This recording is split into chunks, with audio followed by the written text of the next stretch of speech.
kompanije poput Končara koje uspješno posluju u našoj državi najbolji su ambasadori hrvatske privrede u Crnoj Gori.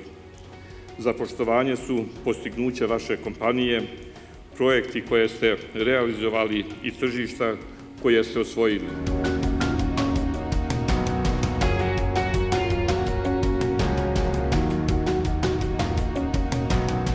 Dobrodošli na skup na kojem nastojimo dalje osnažiti te naše odnose, na kojem želimo još jednom prezentirati što to sve Končar danas radi, što to sve Končar može i na koji način Končar može odgovoriti potencijalnim izazovima s kojima se svakodnevno susreće.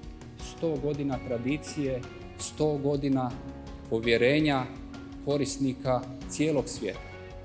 I bez obzira koliko te brojke izgledaju možda impresivno, ništa nam ne znači toliko kao povjerenje zemalja u našem susjedstvu, kao povjerenje zemalja u regiji. I zato nam je izuzetno važno tu tradiciju i to povjerenje graditi upravo sa našim susjedima.